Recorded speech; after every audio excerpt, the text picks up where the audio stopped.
La construcción neurosimbólica. Se trata de una aproximación al funcionamiento del cerebro desde una perspectiva multidisciplinar, a través de la filosofía, el proceso artístico de Torres García y la neurociencia. El resultado es una propuesta que intenta encontrar una teoría factible sobre el funcionamiento del cerebro más allá de lo conocido, a través de la pregunta ¿cómo hace lo que hace? Necesito creer que algo extraordinario es posible. Esta investigación se da dentro de un marco dialéctico, filosófico, materialista, funcionalista, biologista, desde el que defendemos que el funcionamiento del cerebro se explica por un proceso que se da holísticamente en lo biológico.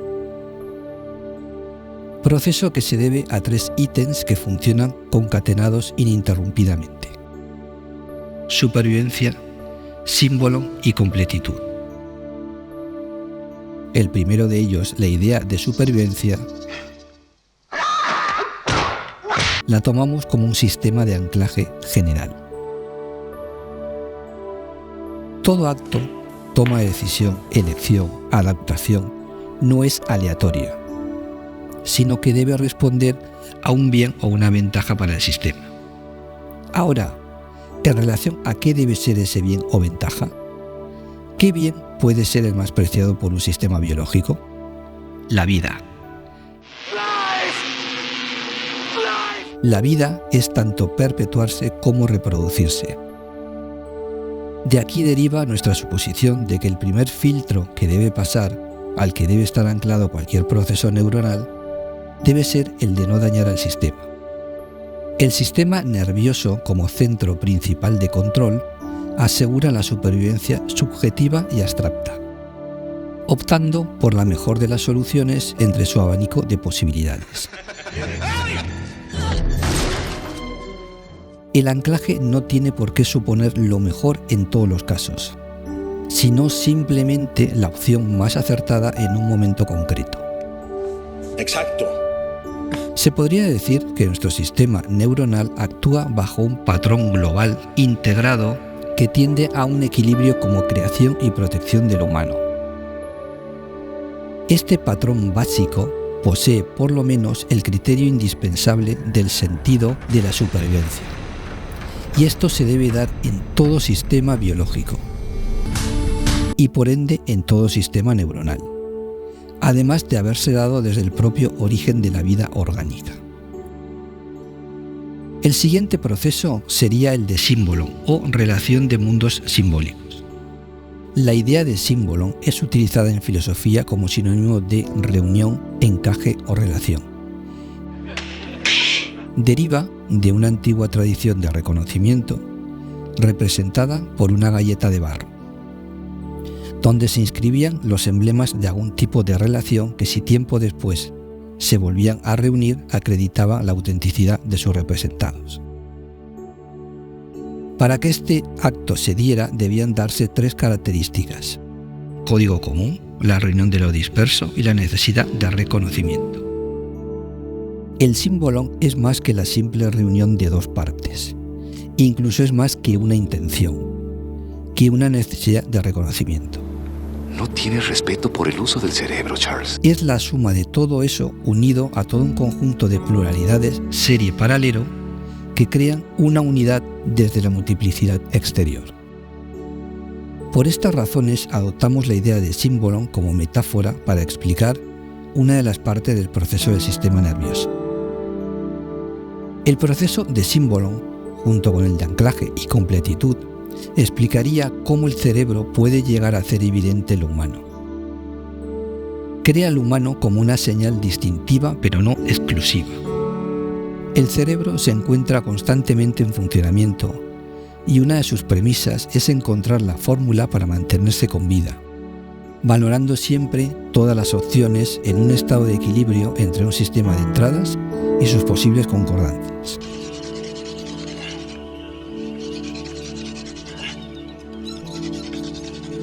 En definitiva, todo el procedimiento neuronal estaría basado en la globalización de sus funciones. El conjunto de sus partes trabajaría bajo un mismo protocolo, pudiendo ejecutar cualquier función simplemente siguiendo este proceso en la búsqueda de aquella parte que se necesita para alcanzar un estado deseado. Este protocolo básico de símbolo permite a la materia flexibilidad y versatilidad, así como obtener de manera rápida y económica soluciones en un mundo en constante devenir. La correspondencia de símbolo se baraja entre una infinidad de posibilidades, pero solo una es tomada como elemento final. It's your game. El símbolo, la metáfora, viene a decir que se puede llegar a dar un protocolo donde las funciones neuronales encuentran una solución final, coordinando sus procesos hasta que queda asegurado el anclaje de la supervivencia, encajando o reencajando el sentido. El símbolo, al igual que la idea de supervivencia, se tuvo que dar desde el mismo momento del surgimiento de la vida. Detrás de esta idea está que todos los procesos actuales se describen dentro del mismo sistema con un origen común y que todo sistema se encuentra dentro de un proceso evolutivo donde lo que se dan son adaptaciones. Basados en esto, nos atrevemos a plantear la idea de que nuestro sistema nervioso podría trabajar bajo un proceso capaz de crear versátiles patrones heredados evolutivamente y adaptados al entorno para sobrevivir. Pensamos que se trata de un proceso abierto y sumamente versátil, casi al modo que la expresión genética, expresión que cambia al mismo tiempo que las circunstancias, así como en el marco de un sistema combinado analógico-digital. Digital porque se opta entre dos valores 0 y 1, y analógico porque no tiene por qué ceñirse a esos valores absolutos, sino que pueden ser aproximaciones. Eso lo dijo por mí, ¿verdad? Para finalizar con la idea de símbolo, podríamos decir que es la capacidad que tiene el cerebro para buscar relaciones y complementarlas. La completitud es el tercer proceso, que podría quedar representado por la función lógica condicional sí, entonces. Lo que quiere decir, si esto sí, eso también. Esta completitud la vemos como la emergencia de un sistema para funcionar dentro de un todo que se crea a través de una necesidad de supervivencia. ¿Qué características tendría un proceso así? Primero, la necesidad de tener que crear un relato, coherente o no, entre él mismo y su entorno. En segundo lugar, tiene direccionalidad. Se encamina siempre en una dirección desechando otras posibilidades, actuando como un fin concreto. Tercero, no se detiene, es más, se reactiva a cada instante para volverse a cerrar de nuevo y abrirse en el siguiente paso.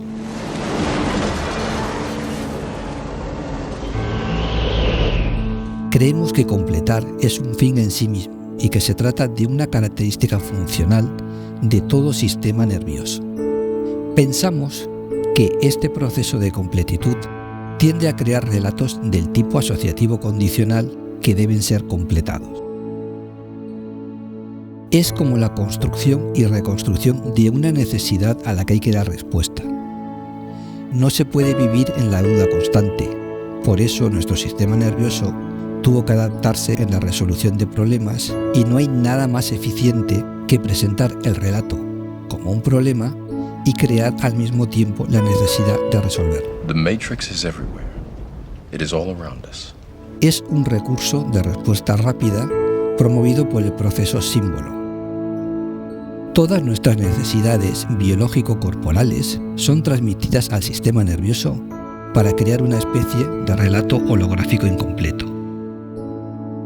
Este relato emerge de la búsqueda de una solución que es una simulación para cubrir las necesidades oportunas. Es como si el sistema lanzara una sonda de búsqueda con el patrón de necesidades y se pone a trabajar para resolverlo. Existen 3 elementos que pueden ayudar a que la idea de neurosímbolo pueda ser acertada. El primero de estos son las neuronas espejo, que tienden a crear una representación interior similar a lo que ocurre en el exterior. Esclavo del espejo, sal de la oscuridad. Esto crea un relato y una simulación que aprende de la completitud del otro, lo que refuerza nuestra propia concepción. Por su parte, la teoría de la mente, TOM, relacionada con la función de las neuronas espejo, intenta descifrar las acciones, circunstancias o el pensamiento del otro, por lo que también se verá implicado en una acción de completitud, para sí y desde el otro.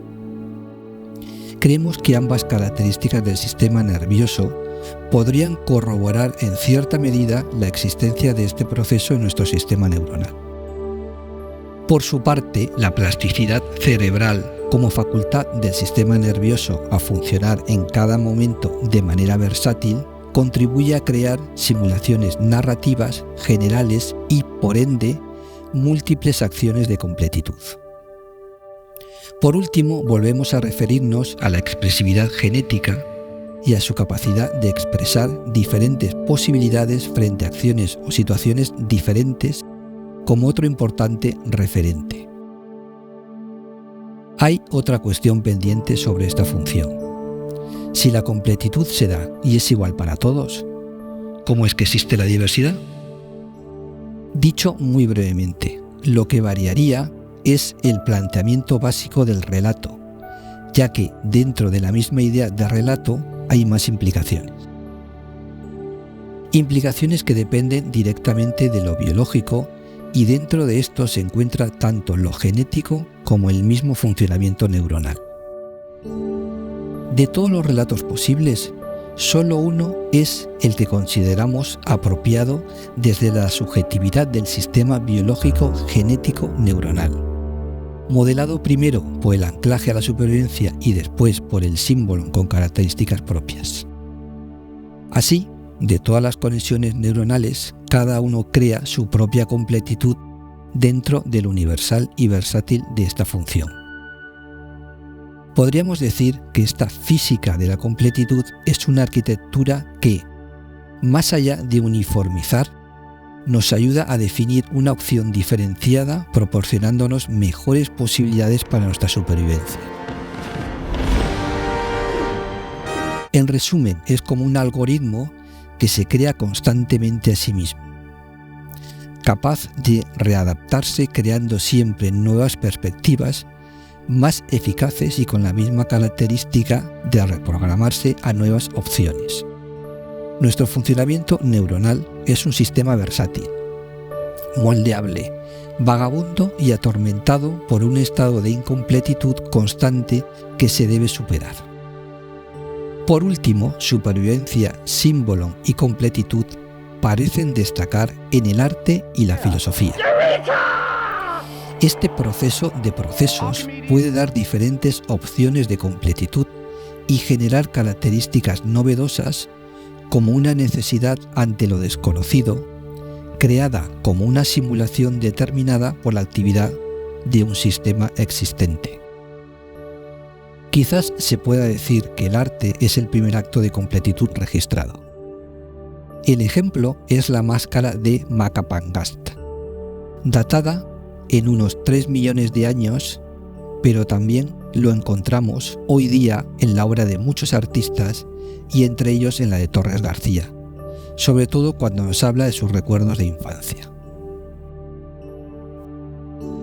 Esto nos ayuda a corroborar la posibilidad de una combinación de elementos símbolo que convergen en una nueva función creando un subproducto de completitud que, por ejemplo, desde el arte pudiera haber derivado en lo tecnológico. Otra característica que nos lleva a reflexionar es la posibilidad de la racionalidad de la supervivencia que pudo haber desembocado en el discurso filosófico.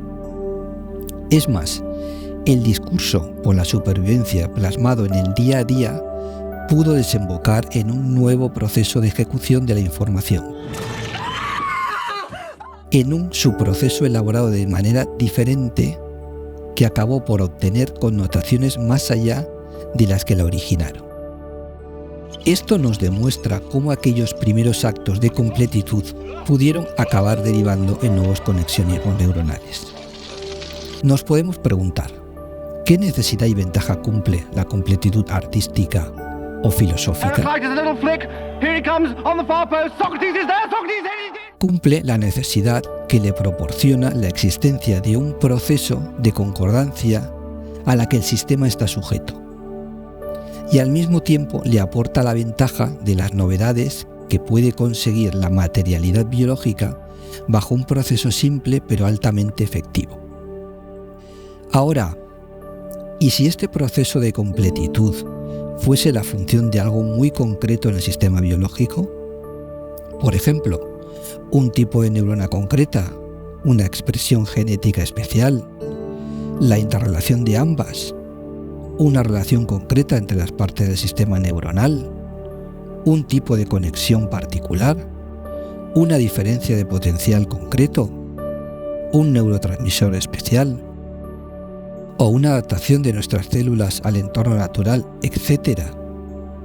Para contestar, debemos interrogarnos siempre desde la esencia de los procesos básicos generales, lo que nos puede llevar a un reduccionismo y determinismo extremo de difícil solución. Pero más allá de estas consideraciones, podríamos decir que todo este proceso quedaría acotado por 4 características básicas. La primera es que se da como parte natural de todo sistema nervioso. La segunda, que está vinculado tanto a la estructura y características neuronales como del ADN. La tercera, que a pesar de ser universal, tiene la peculiaridad de completarse individualmente en modo subjetivo. Y por último, la cuarta, es que la propia función haya tenido sus diferentes variantes y se vaya a seguir modificando, adaptando con el tiempo.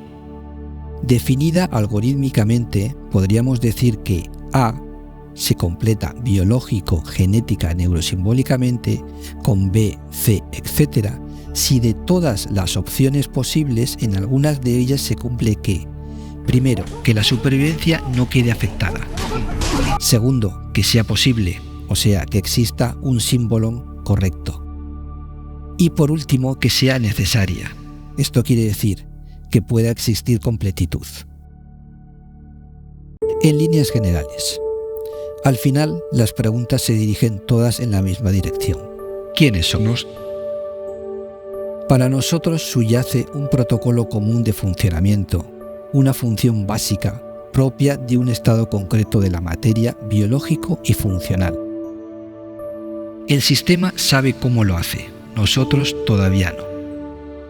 Es el momento idóneo para pensarnos desde lo neuronal, ya que este nos remite a lo propiamente humano.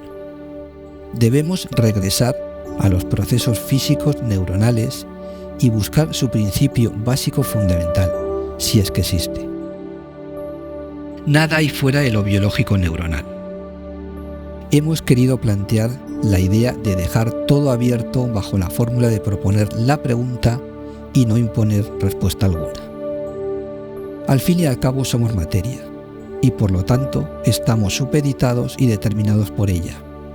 Y esto quiere decir que en parte estamos en manos de la contingencia, donde todo puede suceder.